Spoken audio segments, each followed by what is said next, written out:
Henri Désiré Zouzi, expert en diplomatie internationale, producteur associé du JT diplomatique et conférencier, est une référence majeure en matière d'enjeux diplomatiques mondiaux, avec une expertise pointue sur leur lecture stratégique et leurs impacts sur l'écosystème global. Ce qui a été signé le 18 juin est ni plus ni moins qu'un certain nombre de dispositions qui ont été acceptées par les deux parties et qui devraient en principe vous donne rendez-vous pour analyser l'actualité mondiale et ses impacts géopolitiques, ainsi que les préoccupations des dirigeants internationaux.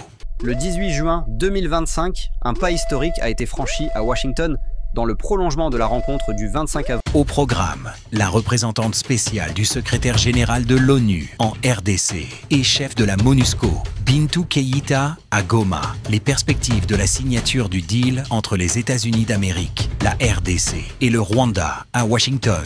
L'escalade dans les frappes de missiles entre Israël et l'Iran. Clin d'œil sur la Deer Sea Mining Week 2025. Le sommet du G7 au Canada et le networking du JT diplomatique au Forum économique RDC-Égypte. Ils sont reliés par une boucle. Chaque cercle représente un milieu ou un environnement différent. En direct du Caire, en Égypte, Henri Désiré Zouzi est reçu par Symphorien Katindé, journaliste de Wanjila Connect, le média panafricain, depuis Dallas, au Texas, aux États-Unis d'Amérique. Henri Désiré Zouzi, nous saluons. Bonsoir, merci de m'accueillir. Rendez-vous ce vendredi 20 juin 2025 à 22h, heure du Caire, 14h, heure de Dallas et 20h, heure de Kinshasa, pour décrypter les enjeux mondiaux à la lumière des tensions géopolitiques actuelles.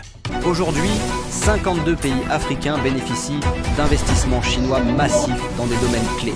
Énergie, Suivez-nous à Kinshasa sur Géopolis TV, surtout sur notre plateforme YouTube, Wanjila Connect, tout en activant la cloche de notification pour ne rien rater. Et rejoignez le débat. Henri Désiré Zouzi. Wanjila Connect, connectez l'Afrique au monde.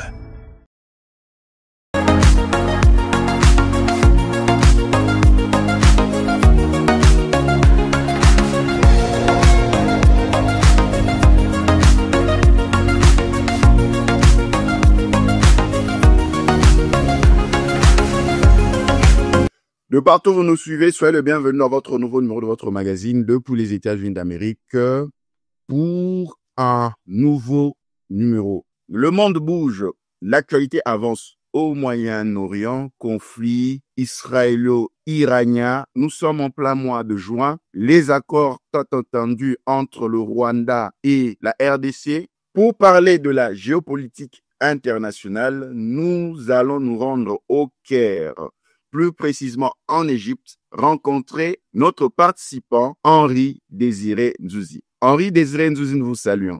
Bonsoir, merci de m'accueillir. Henri Désiré Zouzi n'est plus à présenter, il est le producteur associé du JT diplomatique, il est l'initiateur du networking et des apéros de la diversité, maître de cérémonie chevronné et contributeur dans plusieurs médias internationaux dans le monde. C'est avec lui que nous allons débriefer le JT diplomatique de ce jour. Vous êtes présentement en Égypte, au Caire. Quelle est la raison de votre visite en Égypte, au Caire? Henri Désiré Zouzi.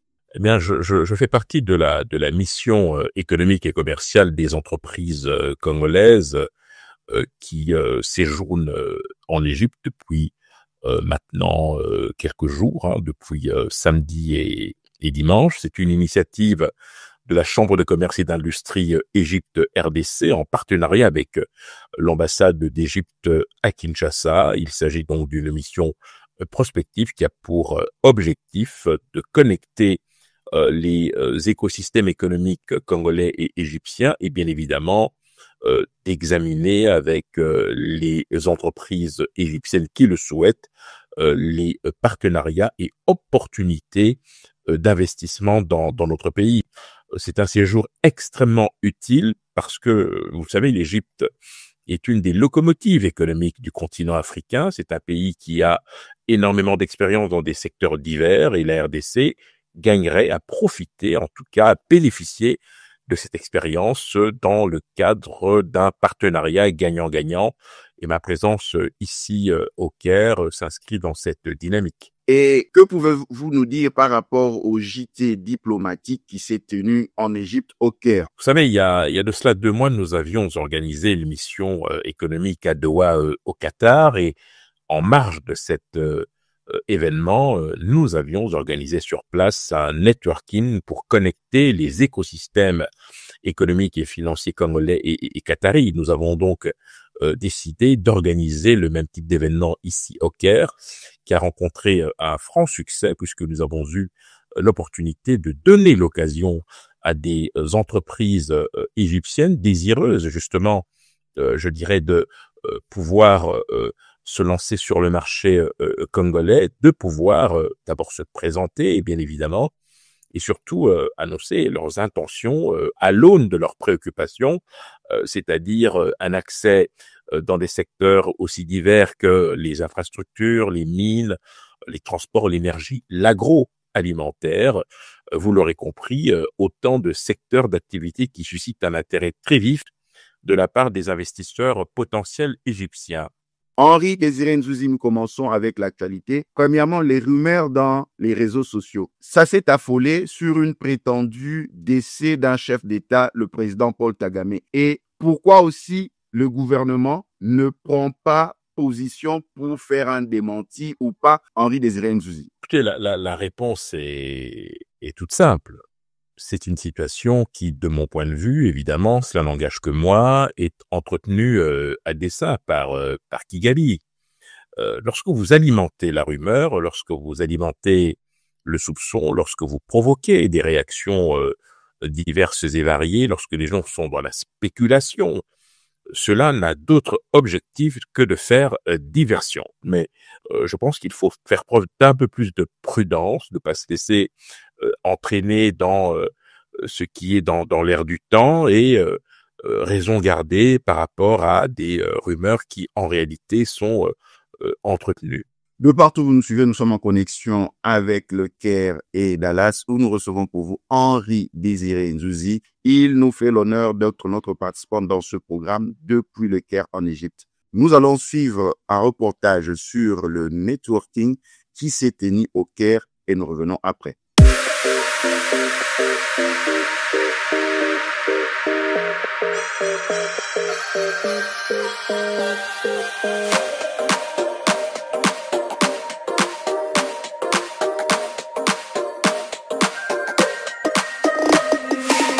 Après Doha, au Qatar, le Networking Signature poursuit son expansion à l'international avec ce nouveau rendez-vous au Caire, en Égypte, dans le cadre de la mission économique et commerciale des entreprises congolaises. C'est dans une ambiance chaleureuse que les échanges s'intensifient, portés par une vision commune, connecter les écosystèmes africains et arabes au-delà des frontières. Pour Henri Désiré Nzouzi, initiateur du networking, cette étape égyptienne est bien plus qu'une rencontre. C'est une découverte, un coup de cœur. Bonsoir à tous. D'abord, j'aimerais vous dire à quel point je suis extrêmement heureux de me retrouver au Caire. C'est mon tout premier séjour en Égypte et je peux vous assurer que je reviendrai. Fort de son expérience en Tunisie, au Maroc et au Qatar, Henri Désiré Nzouzi incarne cette volonté de bâtir des ponts entre les cultures, les gouvernements, les entreprises et les diasporas. Le logo du networking en est d'ailleurs le reflet. 3 cercles interconnectés, symbolisant des univers différents, unis par une même ambition. Je connaissais déjà la culture arabe parce que j'ai travaillé pendant quelques années en Tunisie. Je collabore depuis maintenant 8 ans avec la chaîne Midi 1 TV à Tanger au Maroc. Et j'ai eu l'opportunité, il y a de cela 2 mois, d'organiser un événement similaire à Doha au Qatar. Cela fait de nombreuses années que je voue une admiration à la culture et à la civilisation arabo-musulmane. Au cours de ce séjour, que je vais devoir malheureusement clôturer demain, j'ai eu vraiment l'opportunité de rencontrer l'Égypte, la vraie, à travers les hommes et les femmes de cœur et d'engagement pleinement engagés dans le développement de leur pays. Alors, je vais peut-être prendre 1 minute pour vous expliquer le sens de ce logo. Networking, qui signifie réseautage. Il y a 3 cercles qui sont reliés par une boucle. Chaque cercle représente un milieu ou un environnement différent. L'objectif pour le networking, c'est de connecter ces différents milieux et environnements. L'objectif premier du networking, c'est de connecter les acteurs de la vie internationale aux différents écosystèmes. Le CAIR devient alors une plateforme d'opportunités, un lieu de dialogue, mais surtout un point de convergence entre l'Afrique subsaharienne et le monde arabe. Un moment fort pour renforcer les liens historiques entre la République démocratique du Congo et la République arabe d'Égypte.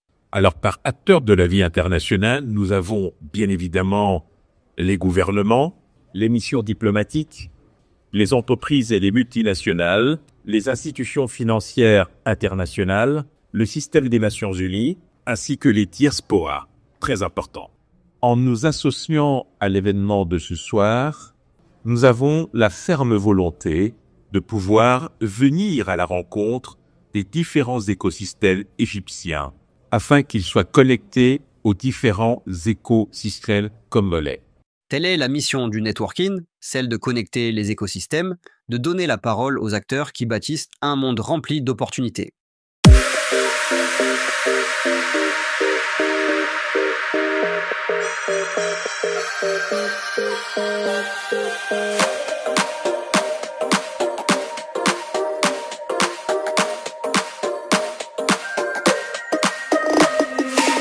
De retour sur ce plateau numérique, nous sommes en connexion entre l'Égypte au Caire et les États-Unis d'Amérique dans l'État du Texas, où nous recevons pour vous Henri Désiré Nzouzi, qui est le producteur associé du JT diplomatique, initiateur des apéros de la diversité à Bruxelles en Belgique et initiateur aussi du networking qui vient de se tenir au Caire, et vous avez suivi le reportage.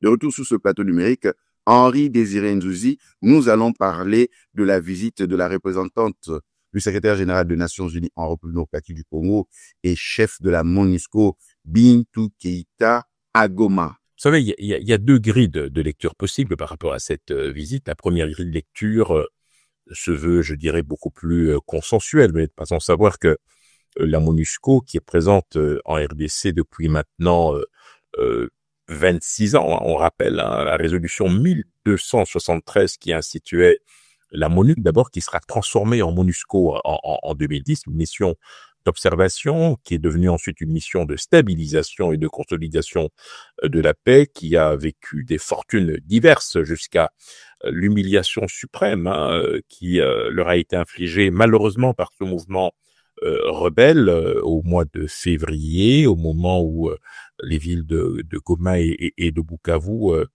sont passées sous leur contrôle.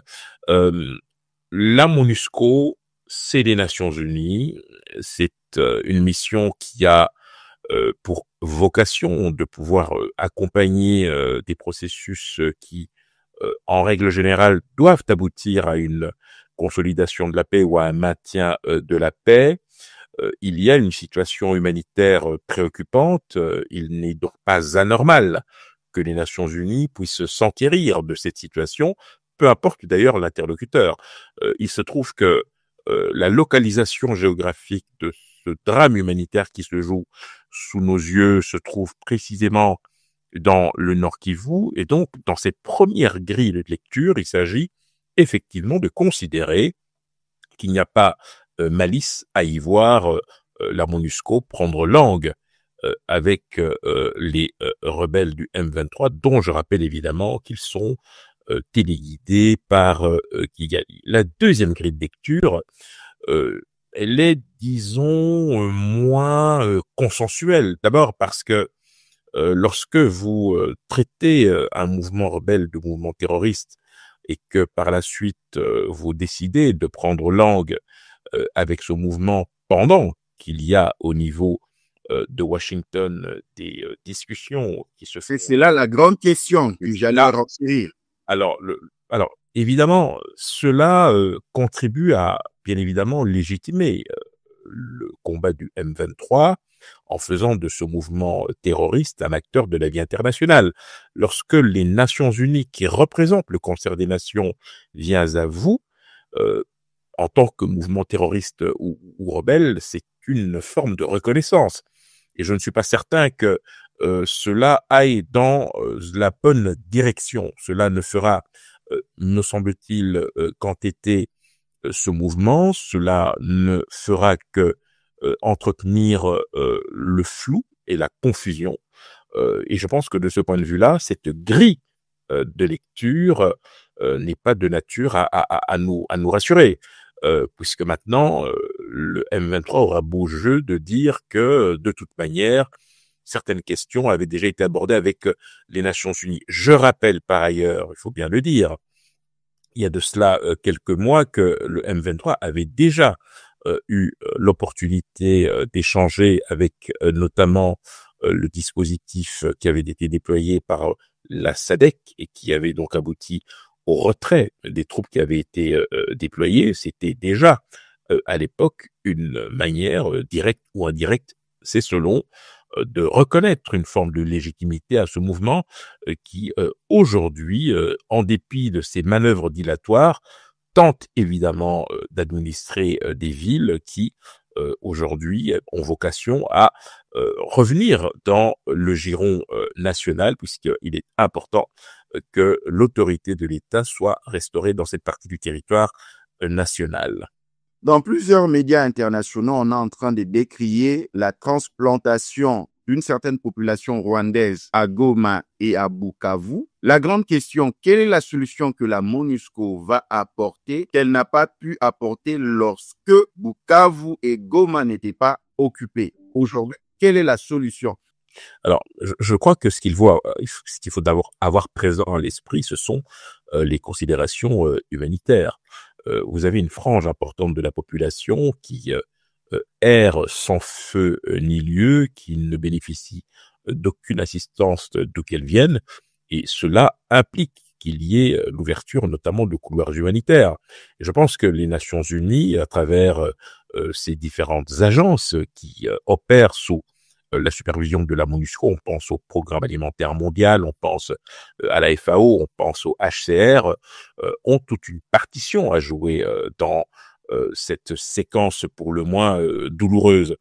Je crois que à l'heure actuelle, ce qu'il nous faut avoir présent à l'esprit, c'est d'abord de soulager celles et ceux qui en ont le plus besoin. Il est vrai que nous n'avons pas la possibilité, évidemment, de pouvoir leur venir en aide directement, la situation étant ce qu'elle est, donc nous ne pouvons donc que nous appuyer sur des instances comme les Nations Unies qui peuvent jouer pleinement leur rôle, mais il est évident que c'est une situation qui est de nature évidemment à conforter le M23 et le Rwanda dans leur stratégie, et c'est quelque chose qui est totalement inacceptable.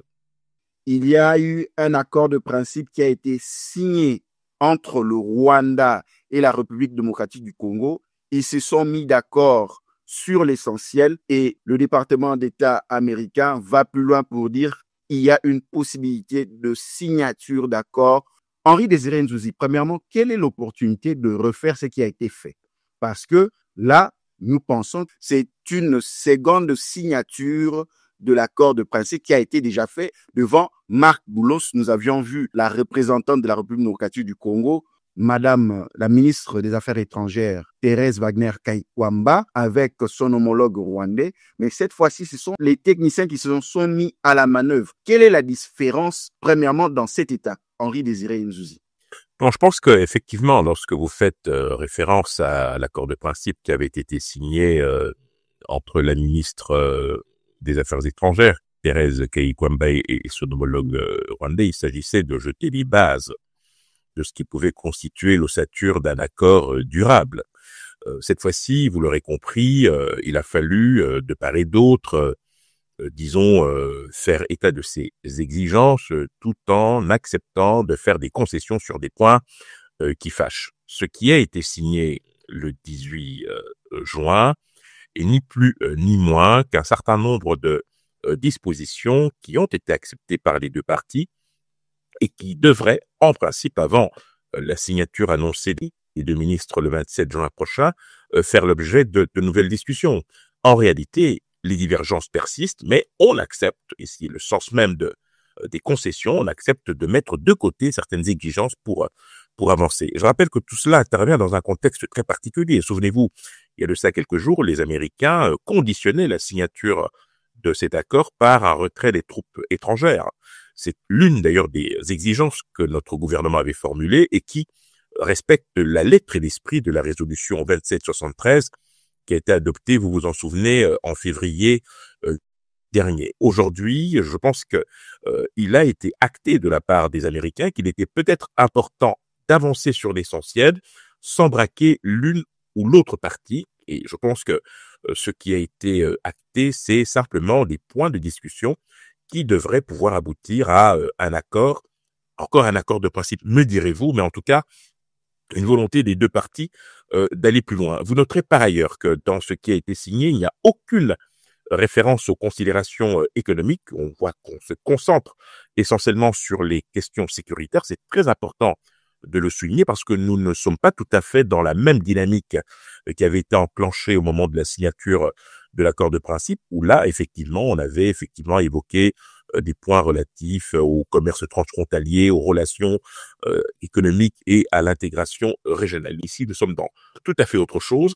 Vous noterez que le Qatar a aussi acté, ou en tout cas été associé de près à la signature de ce document, ce qui veut dire qu'il y a eu entre les techniciens qui se trouvent à l'heure actuelle à Doha et ceux qui se trouvent aux États-Unis, une convergence de vues pour au moins harmoniser les vues sur les questions sécuritaires. Le 27 juin, ce sont les ministres des Affaires étrangères. C'est très important parce que c'est une étape qui, théoriquement, précède la signature entre les chefs d'État, mais cela ne signifie pas que si ce document est signé par les deux ministres, que cela entraînera forcément une signature à très courte échéance.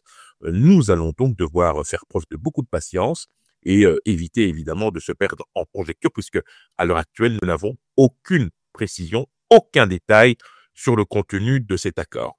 Est-ce que le 27 juin, pouvons-nous penser qu'il y aura signature d'accord? Parce que c'est le même cas de figure avec l'Angola. On nous a promis le 14 décembre 2024 qu'il y aurait signature, mais à la dernière minute, Paul Kagame ne s'est pas présenté à Luanda. Et quels sont, selon vous, les éléments que les Américains peuvent avoir en main pour vraiment pousser les deux parties à signer le 27 juin? Alors, d'abord, une précision. Le 27 juin, ce sont les ministres des Affaires étrangères qui vont, d'une certaine manière, valider ce qui a été obtenu. Parce que c'est le même cas. Kaikouama n'a pas signé par rapport à la demande du ministre rwandais en Angola. C'est ce qui s'est fait que le président rwandais ne s'est plus présenté. Pour le Rwanda, le Rwanda a absolument tout à perdre en boycottant cette signature. Donc, le Rwanda viendra.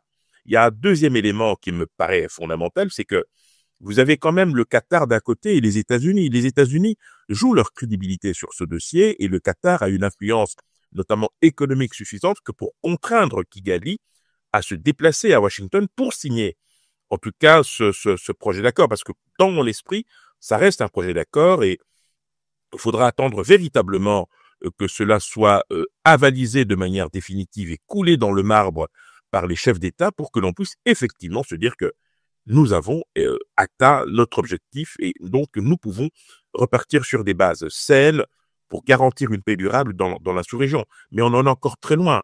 Vous savez, on est encore dans la passion, dans ces informations qui nous arrivent ça et là.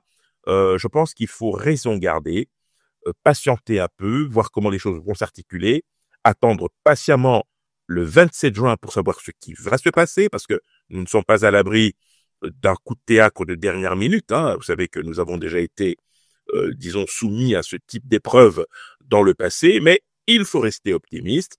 Je pense que les Américains ont de bonnes raisons d'être optimistes. Je pense qu'ils disposent de moyens de pression suffisants pour contraindre les deux parties à ne pas, disons, renoncer aux engagements qui ont été pris.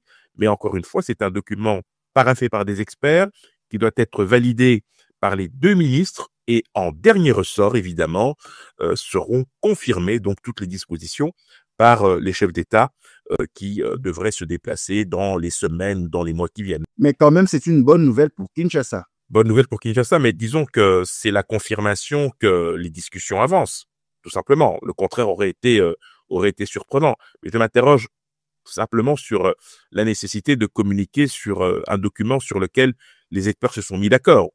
C'est très bien, les experts ont leur place dans les échanges, dans les discussions, mais c'est accessoire. Ce qui est important, c'est que le politique puisse effectivement exprimer sa volonté d'aller précisément sur le chemin de la paix. C'est ça qui est important. Les experts font leur travail, mais les experts n'ont pas vocation à être mis au devant de la scène. Donc, c'est une nouvelle qui fait plaisir à entendre, effectivement, mais ce qui est important, c'est ce qui va se passer le 27 et surtout, le contenu de ce projet d'accord qui sera soumis à la signature des deux ministres.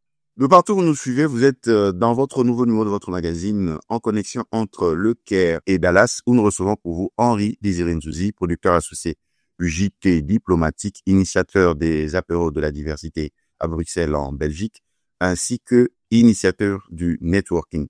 Nous allons à la régie suivre cet élément sur les accords attendus entre la République démocratique du Congo et le Rwanda à Washington et nous revenons après.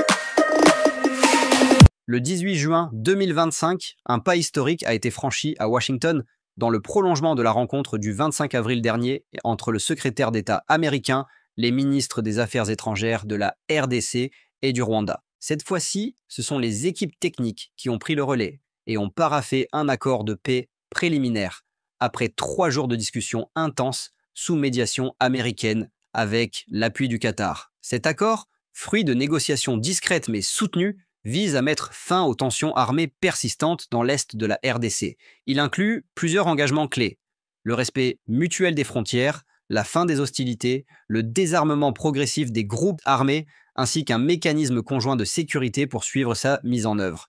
Il prévoit aussi le retour des réfugiés, un accès humanitaire garanti et un cadre d'intégration économique régionale pour poser les bases d'une paix durable. L'accord a été paraphé en présence de la sous-secrétaire d'État Alison Hooker.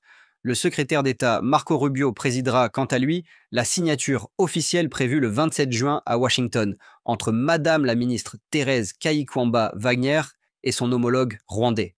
Une rencontre présidentielle suivra entre Félix Tshisekedi et le président du Rwanda en présence de Donald Trump. Pour les États-Unis et le Qatar, ce texte marque une étape décisive vers la stabilité de la région des Grands Lacs, après des années de conflits et de méfiance entre Kinshasa et Kigali.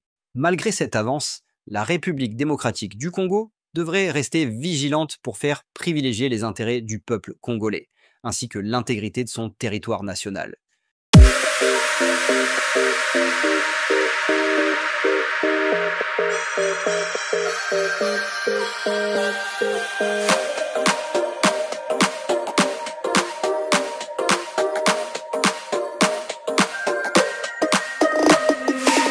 De retour sur ce plateau numérique, nous recevons pour vous Henri Désiré Nzouzi, expert en diplomatie internationale.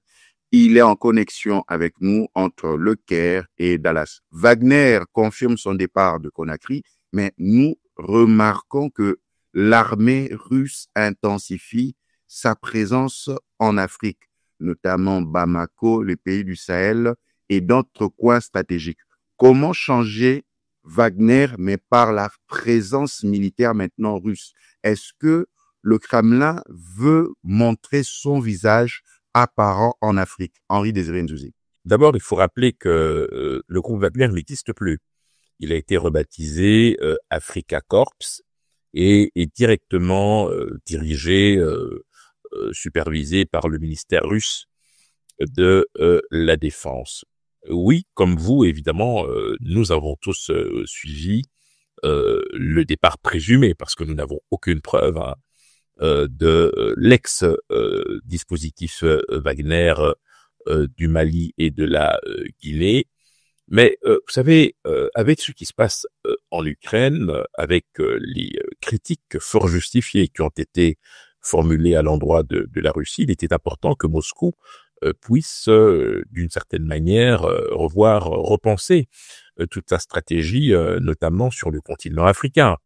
Vous noterez par ailleurs que les pays dans lesquels la Russie s'est fortement impliquée ces dernières années sont ceux qui ont, à quelques très rares exceptions, décidé de quitter la CEDEAO.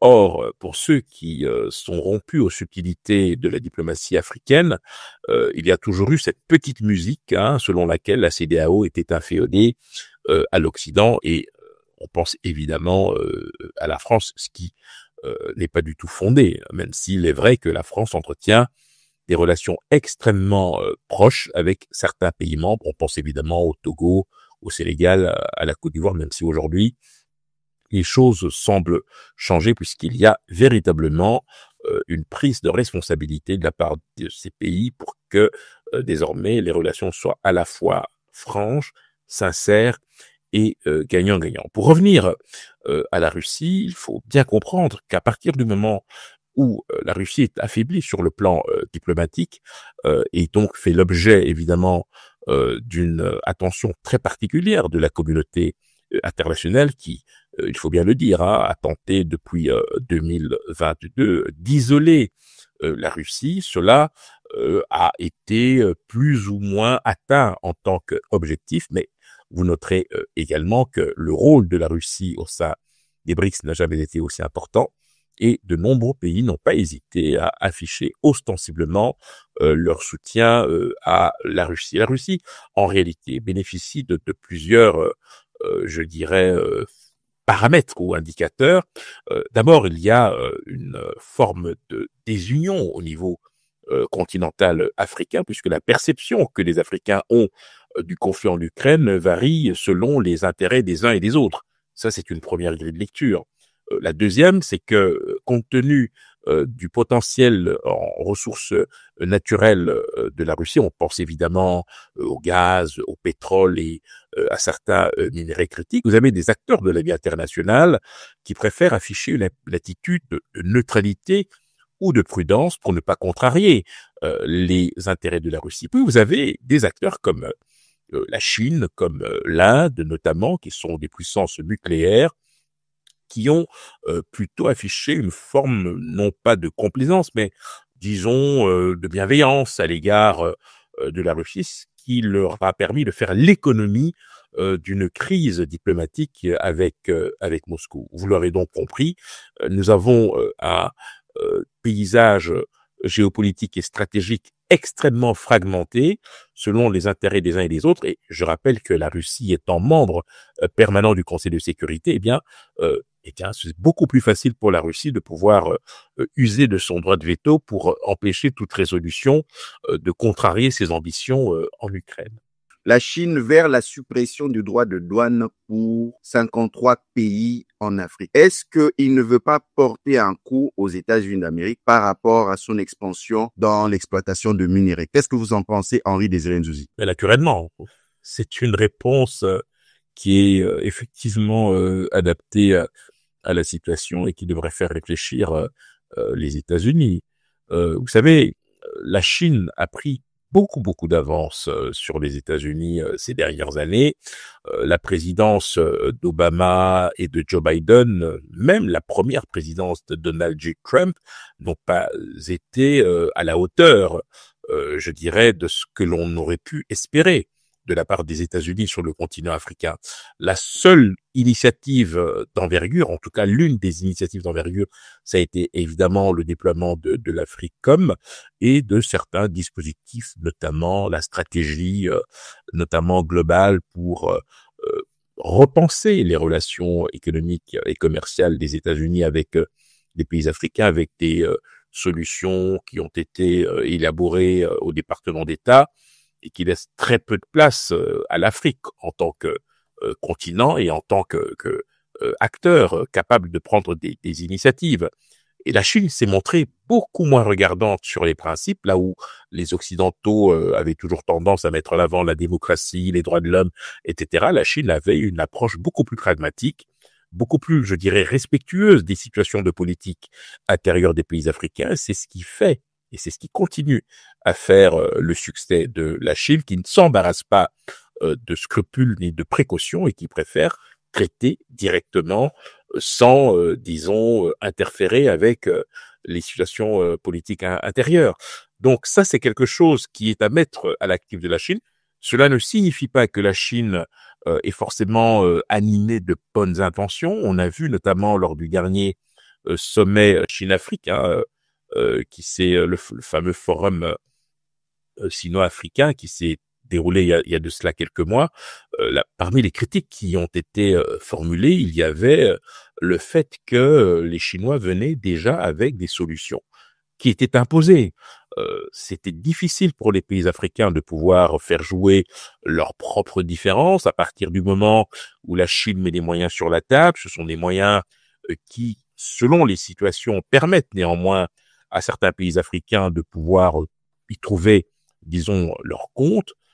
Mais au final, la Chine, évidemment, par son travail en profondeur, aura tout simplement réussi à se rendre non seulement utile, mais incontournable sur le continent africain, là où les États-Unis, aujourd'hui, sont à la ramasse et sont donc obligés de pouvoir trouver d'autres débouchés.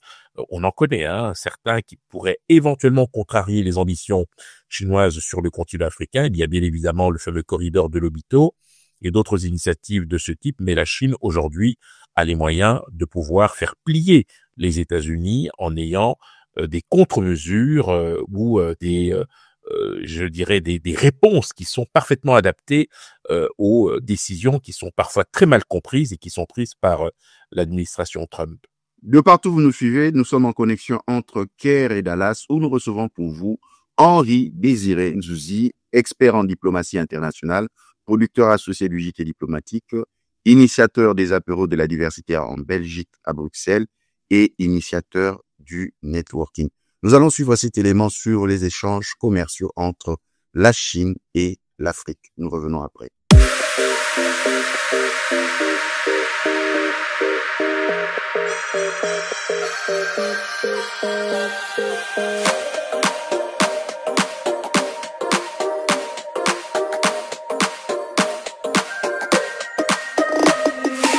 La Chine étend son influence en Afrique. Ports, hôpitaux, routes, chemins de fer, sites miniers, ces projets couvrent tout le continent. Aujourd'hui, 52 pays africains bénéficient d'investissements chinois massifs dans des domaines clés. Énergie, télécommunications, mines et infrastructures. En mai 2025, Pékin a franchi un nouveau cap. La suppression des droits de douane sur 98% des produits africains importés de 53 pays. Une décision stratégique, vue à la fois comme un levier d'influence et un geste d'ouverture pour consolider les partenariats sud-sud. Mais cette coopération s'inscrit dans un contexte mondial plus tendu. Derrière les accords se cachent d'importants enjeux géopolitiques. La Chine sécurise ses approvisionnements, noue des alliances durables et s'impose comme un pilier du développement africain. Face à ce tournant, l'Afrique devient un terrain de rivalité, car les États-Unis réinvestissent le continent avec le corridor de Lobito, pendant que la Russie, l'Inde, la Turquie, le Japon et la Corée du Sud avancent eux aussi leurs pions.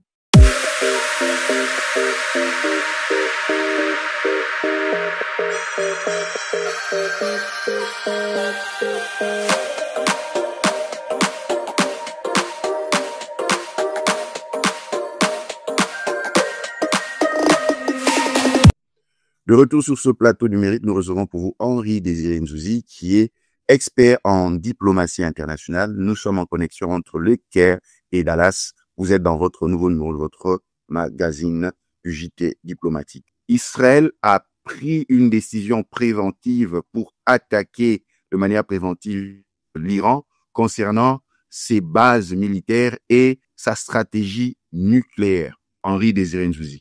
Avant de répondre à votre question, il faut revenir un peu dans le passé. Vous savez, on ne le sait pas toujours, mais l'Iran, à l'époque du Shah, entretenait des relations plutôt cordiales et pragmatiques avec Israël. C'est la révolution, justement, islamique de 1979, avec l'avènement de l'ayatollah Khomeini, qui a radicalement changé les choses, puisqu'à ce moment-là, le discours de l'ayatollah était tout simplement la destruction de l'État hébreu, ce qui est devenu pour, évidemment, Israël, une véritable menace existentielle. Lorsque les Iraniens ont décidé de développer leur programme nucléaire, cela est interprété à l'époque par les Israéliens comme une ligne rouge à ne pas franchir, étant donné que la revendication principale des Iraniens étant de supprimer ou de rayer de la surface de la terre l'État hébreu, eh bien, il fallait que les Israéliens puissent se prémunir contre un tel risque, et ce qui explique d'ailleurs que ces 30-40 dernières années, Israël n'a eu de cesse d'exiger en fait qu'il y ait des opérations militaires ou des sanctions qui puissent dissuader les Iraniens de poursuivre leur programme nucléaire. Vous l'aurez compris, à défaut d'un affrontement direct, ces dernières années ont vu notamment l'utilisation par l'Iran de proxy. On pense évidemment au Hezbollah, hein, dont on sait que c'est une milice chiite pro-iranienne, le Hamas, mais également les Houthis et quelques éléments résiduels opérant sur le territoire syrien et irakien, et qui avaient un seul et même objectif, c'est-à-dire éradiquer l'État hébreu. Alors aujourd'hui, nous sommes dans une situation très particulière où nous avons effectivement assisté à cette initiative, cette décision d'Israël d'enclencher les hostilités depuis le 12 juin dernier. Aujourd'hui, ce que l'on sait, c'est que la maîtrise du ciel est plutôt du côté israélien. Les Iraniens ont démontré ces derniers jours leur capacité à infliger des pertes à l'État hébreu, mais force est néanmoins de constater que la supériorité militaire d'Israël est totale. Ce qu'il faut craindre aujourd'hui, c'est qu'il y ait des dégâts collatéraux qui seraient la conséquence d'une implication directe des États-Unis. Vous savez, la plupart des pays du Golfe, ceux qui notamment se sont résolus à signer notamment les accords d'Abraham en 2020, au mois de septembre, c'était sous la première présidence de Trump, et ces pays ont décidé de normaliser leurs relations avec Israël.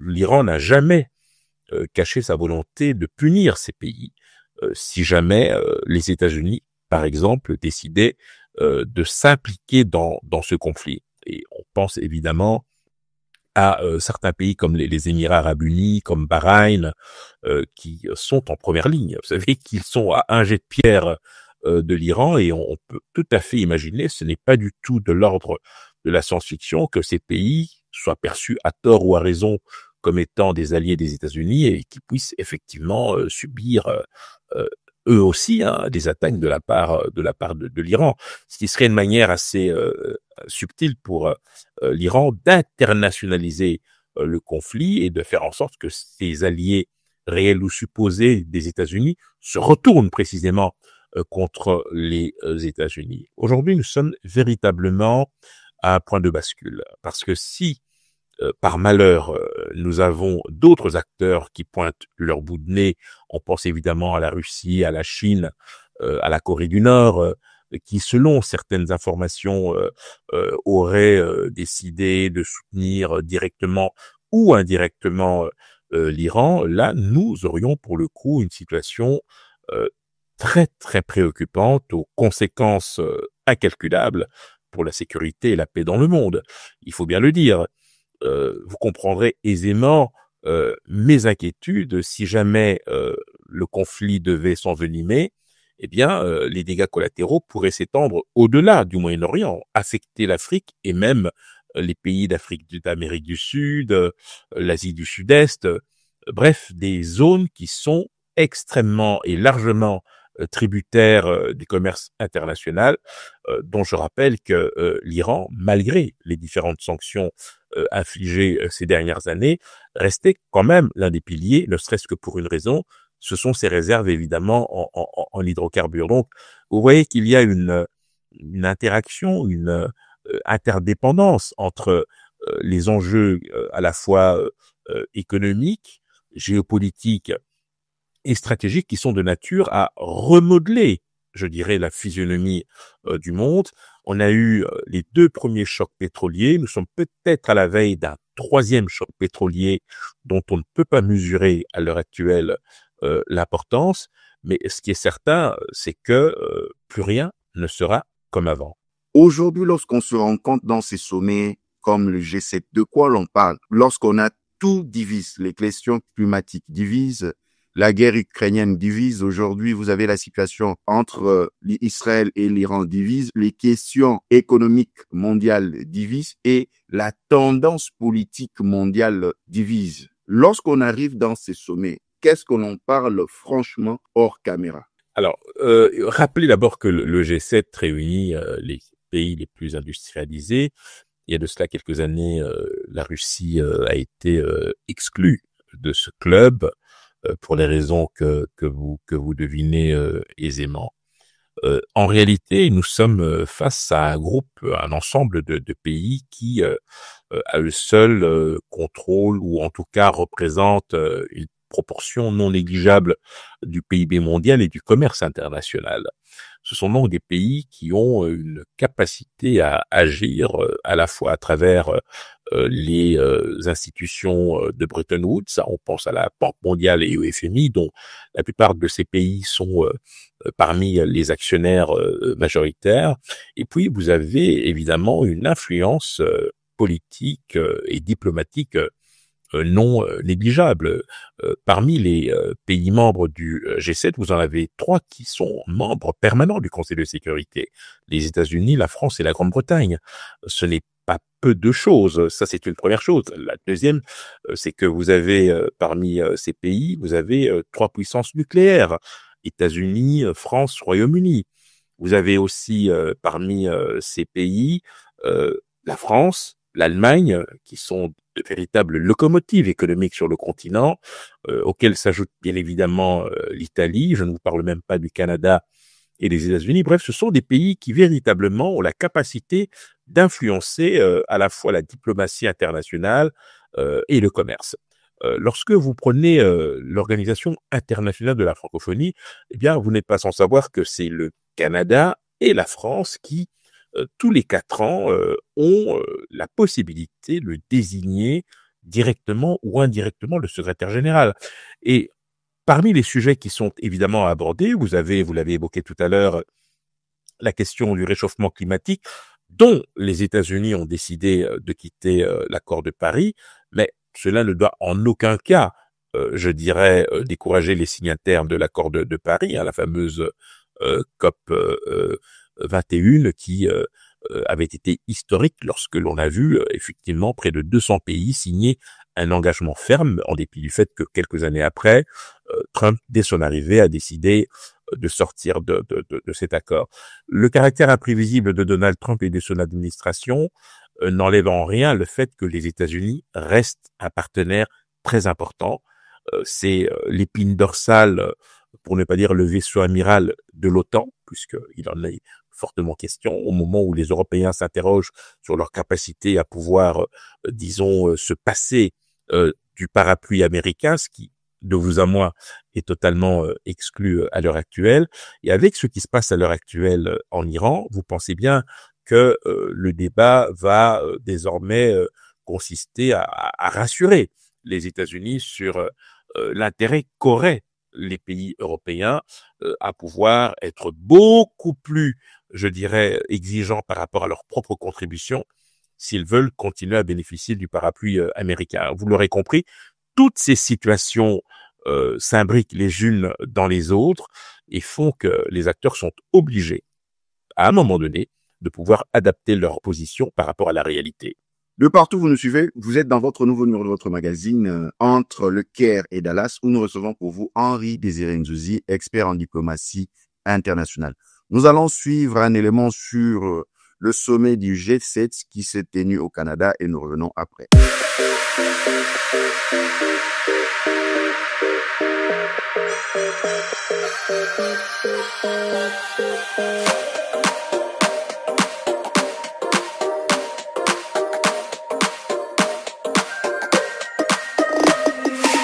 Du 15 au 17 juin 2025, la 51e réunion des chefs du G7 s'est tenue à Kananaskis, en Alberta, sous la présidence du Canada, une première depuis 2002 dans cette région montagneuse.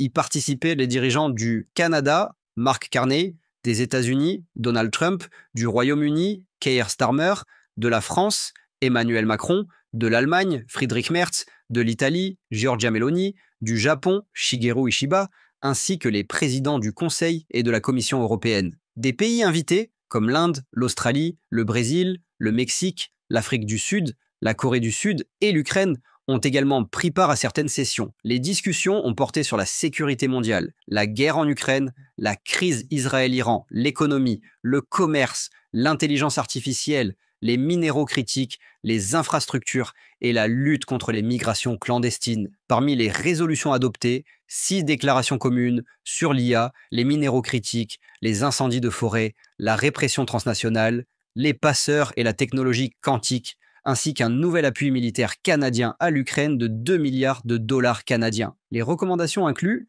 intensifier la pression sur la Russie et appeler à un cessez-le-feu inconditionnel, développer la gouvernance responsable de l'IA, sécuriser les chaînes d'approvisionnement en minéraux, renforcer la coopération anti-smuggling et antiterroriste. Parmi les moments forts, l'annonce du soutien militaire canadien à Kiev, le sommet éclaté par le départ anticipé de Trump en raison de la crise au Moyen-Orient, la photo de famille des dirigeants devant les Rocheuses, ce G7 a souligné la complexité du multilatéralisme en période de tensions géopolitiques, alternant concessions et divisions, illustré récemment par le conflit entre Israël et l'Iran, qui vient d'atteindre une nouvelle proportion lorsque Donald Trump a annoncé dans la nuit de samedi 21 à dimanche 22 juin 2025 que les États-Unis ont mené une attaque très réussie sur 3 sites nucléaires iraniens, dont le site de Fordo.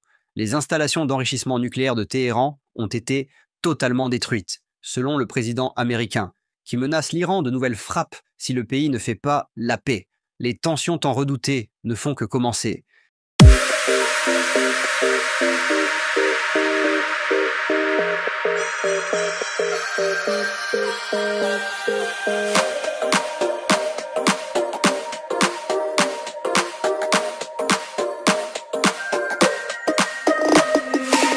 De retour sur ce plateau numérique, nous recevons pour vous Henri Désiré Nzouzi, expert en diplomatie internationale, initiateur des apéros de la diversité en Belgique, plus précisément à Bruxelles, initiateur du networking et il est contributeur dans plusieurs médias internationaux. Il est le producteur associé du JT diplomatique. Il est avec nous en connexion entre le Caire et Dallas. Il y a de cela quelques semaines, a été célébré le 250e anniversaire de l'armée de terre américaine initiée par Donald Trump. Il y a eu un défilé militaire pour la circonstance. Aujourd'hui, l'actualité américaine, est-ce que cela influe le monde? Question d'immigration. Certains pays qui seront rajoutés dans la liste comme ne pouvant plus obtenir le visa américain. Mais déjà, pour ceux qui sont aux États-Unis, ils remarquent le taux des entrées illégaux aux États-Unis a baissé, la sécurité et cette force que les États-Unis incarnaient est en train de reprendre surface. Qu'est-ce que vous en pensez, Henri Désiré Nzouzi? Vous savez, depuis le 20 janvier dernier, les États-Unis ont basculé dans quelque chose de totalement inédit, un mélange de cynisme, d'intolérance, un repli total sur soi, mais avec aussi une volonté de pouvoir impacter sur la marche du monde. Malheureusement, cela se fait de manière totalement négative. Depuis, en fait, le 20 janvier dernier, on a vu progressivement un détricotage du contrat social américain avec deux Amériques qui se font face. Une Amérique qui est pointée du doigt pour être totalement insensible au malheur de l'autre. Et puis, vous avez évidemment des sujets de société, que ça soit au niveau du système éducatif ou au niveau de certaines minorités qui ont eu le don de braquer une partie de l'Amérique vis-à-vis d'une autre, faisant dire à certains que l'Amérique d'aujourd'hui était une Amérique réactionnaire. Lorsque vous ajoutez à cela une forme d'intolérance à l'égard de l'étranger qui est considéré comme la cause des malheurs des États-Unis, plus des mesures sur le plan intérieur qui ont été inspirées par le fameux département de l'efficacité économique, dont on sait aujourd'hui que le concepteur ne fait plus partie de l'équipe Trump, on voit que les dégâts seront difficilement réparables. Ce qu'il faut plutôt avoir présent à l'esprit aujourd'hui, c'est la capacité d'une certaine Amérique à résister aux abus d'une administration. Il y a des choses qui sont en gestation, d'autres qui peuvent être encore arrêtées, hein, puisque le bon sens devrait pouvoir prévaloir dans certaines situations. Mais en tout état de cause, le système américain est conçu pour permettre au président élu de bénéficier de la plénitude de ses pouvoirs, et seuls quelques contre-pouvoirs peuvent être de nature à pouvoir infléchir la ligne, aussi dure soit-elle. On pense évidemment à la Cour suprême, dont on sait malheureusement que 6 des 9 membres sont plutôt d'obédience républicaine. Vous avez certaines corporations, vous avez certains juges courageux, de plus en plus nombreux d'ailleurs, qui ont eu, disons, tendance à remettre en cause les ordres qui avaient été émis par le président. Puis vous avez ce qui s'est passé récemment à Los Angeles, où vous avez eu un élan de solidarité, un mouvement de révolte contre justement des décisions perçues comme étant inhumaines. L'Amérique d'aujourd'hui, c'est cette Amérique-là, une Amérique dans le doute, qui est profondément angoissée, profondément divisée, mais qui malheureusement n'en a pas fini avec les mauvaises surprises. Et il faudra donc observer, être très attentif et voir comment les choses vont s'articuler. Mais ce qui est certain, c'est que les relations entre les États-Unis et l'Afrique vont se dégrader, car lorsque vous stigmatisez certains pays en interdisant à leurs ressortissants de venir sur le territoire américain pour des raisons fallacieuses, eh bien, vous créez ni plus ni moins des contentieux qui auront beaucoup de mal à être vidés. Est-ce que les élections à mi-mandat, soit ça va renforcer le pouvoir de l'administration Trump, ou bien ça pourrait servir d'équilibre? Alors, il y a une règle non écrite qui veut que tout président élu, en tout cas c'est ce que l'on a pu observer ces 20 dernières années, tout président élu, tout nouveau locataire à la Maison-Blanche perdait systématiquement les élections qui suivaient. Donc les fameux midterms qui interviennent au bout de 2 ans. Donc il y a eu très peu d'exemples où la majorité qui a été élue a été, disons, reconduite à la faveur de ces élections. Ces élections sont une opportunité pour les Américains d'apporter un correctif à la politique jugée brutale ou inhumaine de Donald Trump.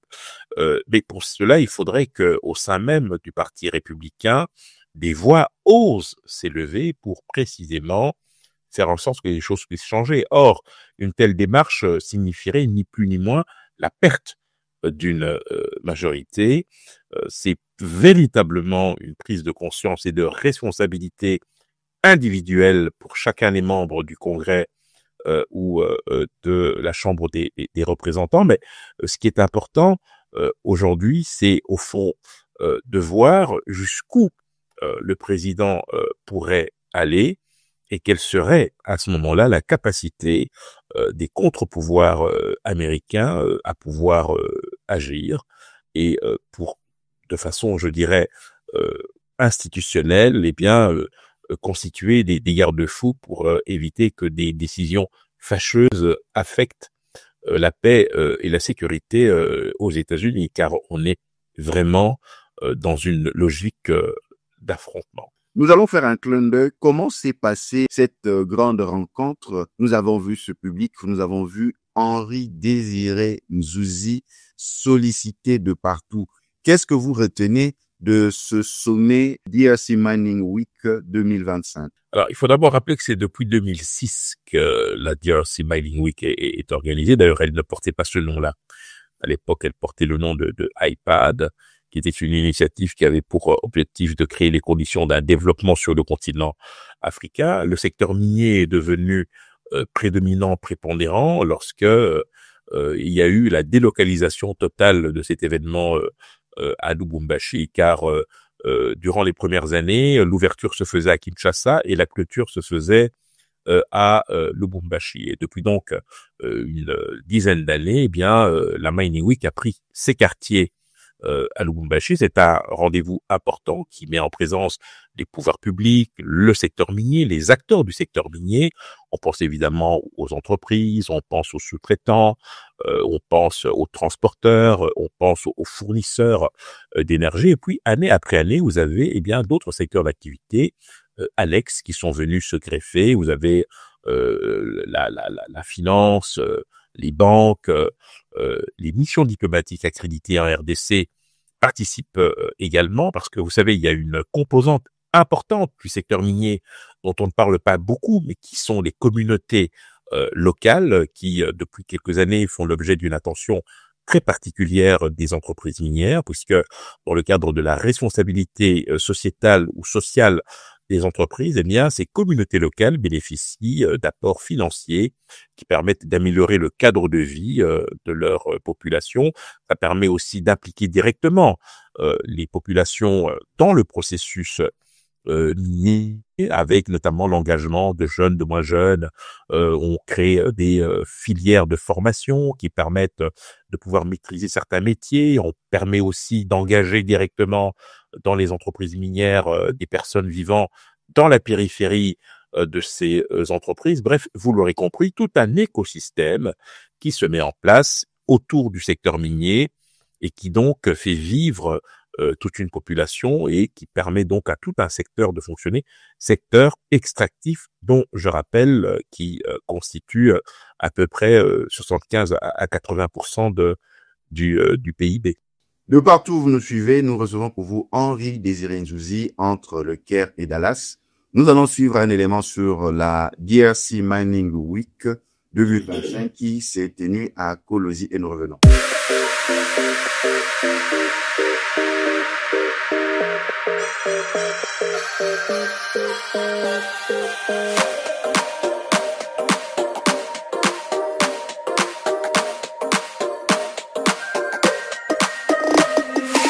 La DRC Mining Week a célébré du 11 au 13 juin 2025 à Lubumbashi sa 20e édition. Un cap symbolique pour 2 décennies de croissance et de mutation du secteur minier congolais, rassemblant plus de 1500 décideurs venus du monde entier. Dès l'ouverture, les discours de haut niveau du gouverneur Jacques Kiabula Katwe, de Samukelo Madlaban du groupe VUCA et de l'envoyé spécial de l'ONU Chuang Xia ont donné le ton. La RDC est plus qu'un territoire riche en minerais, elle est un hub stratégique pour l'avenir du secteur minier mondial. Pendant 3 jours, conférences, panels et ateliers ont rythmé l'événement. Une feuille de route sectorielle portée par Kamoa Copper, le financement de projets par Standard Bank, la jeunesse mobilisée à travers le programme YEP et des échanges clés sur la traçabilité, les salaires, la sécurité et la transition énergétique. Le 2e jour a mis l'accent sur la création de valeurs locales, certification Copper Mark, implication communautaire et transparence au cœur du débat entre dirigeants d'entreprises, experts, ONG et universitaires. Plus de 280 exposants ont présenté innovations technologiques, solutions durables et plateformes de collaboration, illustrant un écosystème en pleine effervescence. Au terme de cette édition, un message fort émerge vers une industrie minière durable, inclusive et transparente. Ancrée localement mais tournée vers le monde, la DRC Mining Week 2025 a tracé la voie d'un avenir minier plus responsable, plus équitable et résolument congolais.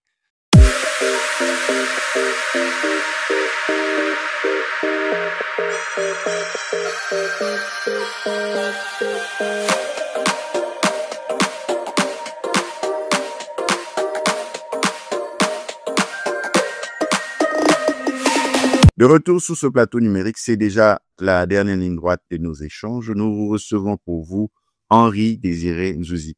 Henri Désiré Nzouzi, c'est déjà la fin de notre entretien de ce soir entre le Caire et Dallas. En quelques mots, qu'est-ce que nous pouvons retenir de notre JT diplomatique de ce numéro?